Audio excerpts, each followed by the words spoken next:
Hey folks, it's John with KGTropicals.com. It's Sunday, August 24th, 2014. Welcome to why does that date sound for? Today's Lisa's birthday, folks. If you follow her on Instagram, send her a quick little happy birthday on Instagram. That would mean a lot to her. I'm talking quiet because she might be able to hear me upstairs. She's not on YouTube all that often, so send her a quick happy birthday on Instagram. That would mean a lot to her. And thank you ahead of time. Welcome to this edition of Tank Talk. Very excited to be bringing you the first episode from the new studio. I keep looking up just because of all the lighting and all of that. That's why I keep looking up like that. But glad to be here today. Got a couple of quick things to talk about and then move on to a really good topic of the day. First things first, I have to thank you for the podcast. We've hit a milestone, and I'm really excited about it. We've made the new and noteworthy list on iTunes. Might not sound like that big of a deal to you, but it's a huge deal to me because there's a lot of tricks and a lot of little scams that you can run to get on that list early. I didn't do any of that. I just put up content. I asked you to rate and review it, and that you listening and reviewing it is what got us to climb up that list. A lot of people have reviewed already. Thank you for that. If you haven't already, if you could do us the quick favor, heading over there and doing that for me, that would be huge. Help us to continue climbing up that list. While we're on the topic of the podcast, we've got a massive episode coming up on Tuesday. I can't wait for it. It's going to be a blast. We're talking about a great topic. Lisa will be back for this episode, and we're going to have a guest that's going to blow your mind. Let me have you listen to a message that he left me the other day, and you'll hear who's going to be on the show coming up this Tuesday. Hey, John, what's up, brother? Dustin with Dustin's Fish Tanks, man. Looking forward to being on the podcast with you Tuesday, bro. Tank on. That's right. Dustin from Dustin's Fish Tanks is going to be with us. I'm expecting this to be a ton of fun because you know the way him and I are. Once we get going, there's no stopping us, and I think it's going to be a blast. The topic that we're going to be covering in that episode of Tank Talk is going to be the same topic we're talking about here. How this is going to work, folks, is I'm going to do my Tank Talk videos every Sunday. I'm going to upload them every Sunday.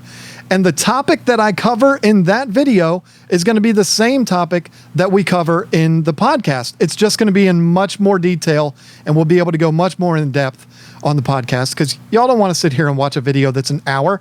I can barely keep you watching for 10 minutes. So the podcast, it can go on and on and on, and it doesn't matter how long it is. So that's where we'll get into the full detail and really dig deep into these topics and these issues. So that's how we're going to do it. And the topic for this week is going to be the impact big box stores have had on the tropical fish industry, the hobby, and the local mom and pop fish store. It came to us from an email. I'm going to get more into that in a minute, but that's what we're going to be covering. I'm going to cover it here.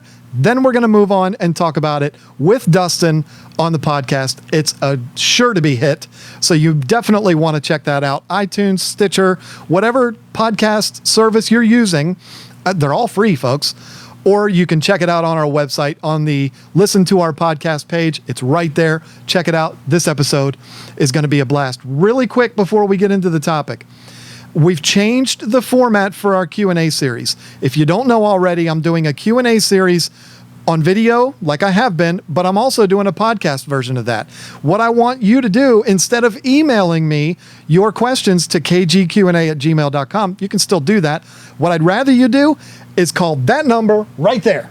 Call it and leave a voicemail, just like Dustin did. Leave your question on there, and then I'll answer it. I'll play your question on the show, and then I'll answer it. It's sure to be a lot of fun. I promise you, folks, I'm not going to be doing these kind of announcements in the beginning of every single episode. This is all just so new that I'm having to spend the first few minutes talking about these things. It's not going to happen in every episode. Don't worry. I don't like the people going, fast forward to 5 minutes if you want to hear him really talk about the topic.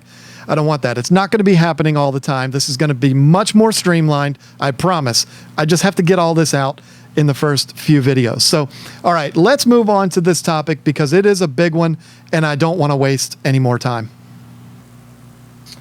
Yeah, I got to talk to my friends over at Universal Rocks about this tank. It's looking a little boring. There you go right there. 15% off. Add Tank Talk to the promo box at checkout. Get a 15% discount. Topic of the day today, folks, is from Jeremy Smith from Phoenix, Arizona. Now, Jeremy sent in his email to kgtropicals@gmail.com. If you have a suggestion for a future topic, send it in now. You never know. I might cover it. Jeremy's email was rather long because it's a pretty in-depth topic. So I'm not going to read the entire email. I'll read the whole thing on the podcast.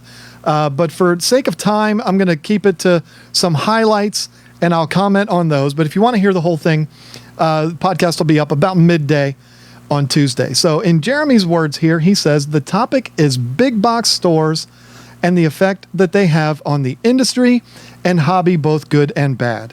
Here are some of my thoughts on the subject. And he listed a good and bad. On his good list, pretty simple. Convenience. They're open every day, easy to get supplies any day of the week. Low prices and sales like the $1 per gallon sale. Now, there's no arguing this. I mean, it is what it is. We all know that these big box stores, they have so many stores throughout the country or throughout the world that they buy in huge numbers. And because of that, they get discounts that small shops like mine would never qualify for. And so they pass those discounts on to the consumer. That's how it all happens. We can't compete with their prices because they're so low. We're going to get into that in a minute. They are able to buy them much, much cheaper than what we can. So Jeremy's right. I can't argue. These are good points. It is convenient. They do have good prices and they're open every single day. Most mom and pop shops are only open certain hours like mine. So there's really no reason to spend any time talking about the good. And I don't mean any disrespect, but it's pretty much common sense what the good things that there are about the big box stores. So let's move on to the bad, shall we? Jeremy says, under bad, he says, hard for small local fish stores to compete with. Where I live, the big box stores have killed off most of our good local fish stores. I'm going to make a brief comment on this, and then I'm going to move on, read the rest of what I'm going to read of his email, and then we'll really get into this. That is the fault of the local pet store, not the big box store. All right? So now let's move on, and then we'll get back into this. The quality of the fish is bad. The big box stores sell poor quality, hormoned, seagrass farm fish. To compete with the big box stores, I've noticed that a lot of local fish stores have started buying these same low quality fish so they can drop their prices to compete with them. I cringe when I walk into a fish store and I see 1-inch assorted peacocks showing full color and abnormally long fins. Now again, if your local fish store is going out and buying the same fish that your big box store is buying, and they're doing this to compete with the big box stores and they lose, again, whose fault is that? It's not the big box store. The big box store is good at doing one thing. I'm sorry, I'm fumbling here. They're good at doing one thing, and that is buying cheap and selling cheap. So for a local fish store, for a small mom and pop store like mine, if you try to compete with that, you will fail. So is it hard on the local fish store? Yeah, because they usually make bad decisions, because they try to compete with that. Rather than trying to compete with the big box stores, why wouldn't you make the right decision and actually find something that you can do that the big box store can't? Folks, the big box stores don't sell the fish that I have in my store, so they are no competition for me.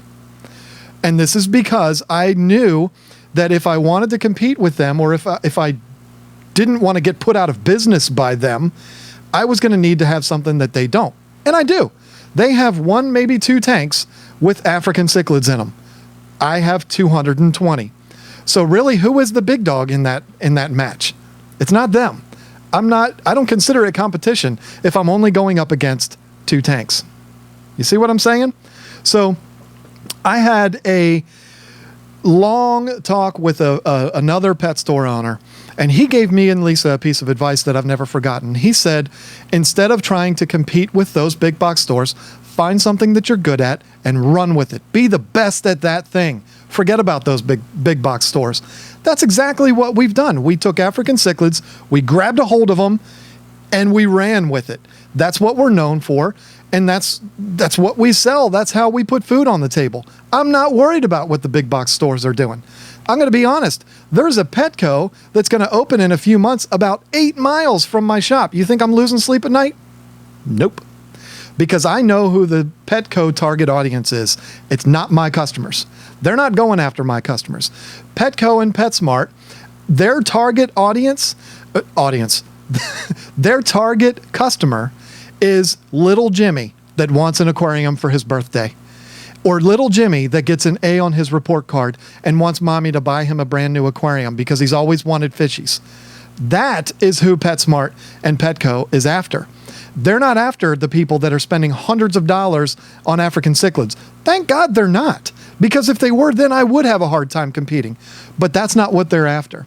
So you have to understand that going in. Their target is the newbie. Their target is the convenient fish keeper, not the person who lays in bed at night watching YouTube videos about fish because they're so passionate about the hobby. I'm sure they'd like to have those people, but that's not their target consumer. Their target consumer is the newcomer to fish keeping, or the fish keeper that just has a tank in the side of the room that they clean once or twice a year. It's just there for decoration. That's who their target consumer is, not my people. So I really do feel strongly that if PetSmart or Petco moves into your town and the local pet stores shut down, it's not Petco and PetSmart's fault. It's the fault of the pet store for not adapting to stay in business. You might have to change things up. If I am offering all of the exact same things that PetSmart and Petco offers, but I'm offering them because there's not a Petco or PetSmart within 100 miles of me, I can go a long time like that. But then when one moves in, and all of a sudden they're down on the next block, PetSmart, Petco, selling the exact same things I do for 25% cheaper. I'm a fool if I keep doing the exact same thing. I would have to adapt and change things up so that I can keep food on the table. I'm a fighter. That's what I do. Now, I shouldn't say that because I've always gone with this mentality that we have right now. I'm not competing with those stores because I don't have the same customers that they do. But I'm saying if I was in that position, I would adapt and I would continue to put food on the table. I would not just give up and close my doors because Petco stole all of my customers. Okay? It just doesn't work that way. My target consumer is the advanced hobbyist. Oh, we love the newcomers too. But the advanced hobbyist is who I'm after. You, watching this video, are an advanced hobbyist. You wouldn't be watching this video if you weren't. You are the consumer that I'm after.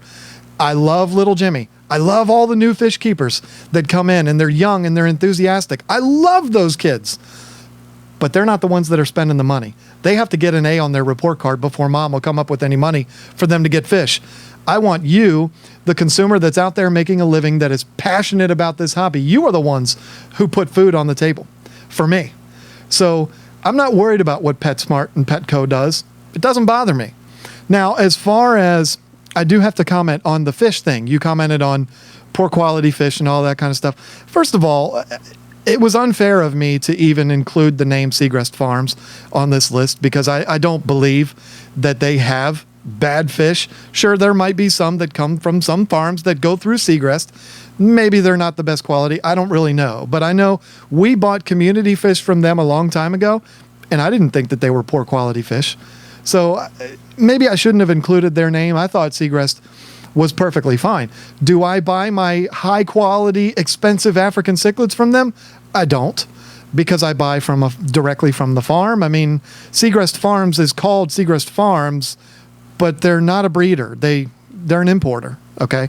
I buy direct from the farm. So anyway, them buying the fish that they do, whether it's Segrest Farm or any of the other big distributors out there, they're doing the same thing as all retailers do. They buy their fish from the cheapest place possible, and they continue to pass on that savings all the way down to the consumer. It starts at the distributor and works its way through the store to the consumer. So when PetSmart and Petco buy from farms like that, that's what they're doing. They're getting them because they have them the cheapest. And Segrest Farms is no different than PetSmart or Petco. They buy such mass quantities of fish that they get them a lot cheaper. So I don't like putting Segrest in that category of poor quality fish. I don't know. I mean, I haven't had any bad experiences with them, but you know, we've all got our own stories. So I probably shouldn't have included them in there, but you know, it is what it is. So PetSmart, Petco, they're going to buy their fish from whoever is the cheapest. And most of the time, the cheapest places are going to be the ones that maybe come from overseas that are not of the best quality, but I'm not going to say any names past PetSmart and Petco. So that's my take on it, folks. I don't believe that I don't think it has to have an impact on the local pet store. It certainly hasn't on mine. And when Petco opens up down the road from me, I'm not going to lose any sleep. In fact, I'll probably make more money because they will send people to me because they don't sell the fish that I have. So I'm not a person that is against the big box stores. I don't buy this crap that they sell poor quality fish and that's going to send it through the hobby and it's going to destroy the fish in the hobby. What? No, I don't buy all of that. I don't agree with all of that. I think that we all buy fish for our own tanks. It doesn't affect people down the line. So whatever. I don't think that them selling poor quality fish affects the hobby. I think it's actually a good thing for the hobby because they're actually able to offer them cheap so that little Jimmy can get his fish because he got an A on his report card. And that might be a new hobbyist that someday will be buying from me. So I don't think that what PetSmart and Petco do is a bad thing. I know there's a lot of stories out there where mom and pop stores have shut down, and it's sad to see because I am one myself, but I can't help but say that it was their fault and not the fault of PetSmart and Petco. So I hope that makes sense. Again, if you want to see much greater detail and you want to hear Dustin and I go back and forth on it, I haven't talked to him about it yet. I don't even know what his approach is going to be on it. Hopefully we don't see eye to eye. Hopefully we can get some good debate going there. But I think that we're going to have a lot of fun. So I think you should check that out. On Tuesday, it'll be available to you. If you're subscribed to the RSS feed, you'll get the download automatically. And that'll be exciting. I think we're going to have a lot of fun. So I'm sorry for talking so fast, but I'm glad that you made it to the end of the episode. Thank you so much for hanging in there. I hope you've enjoyed the episode. And like I said, go check out the podcast. It's going to be fun this week. Thank you for watching, and we'll see you next week.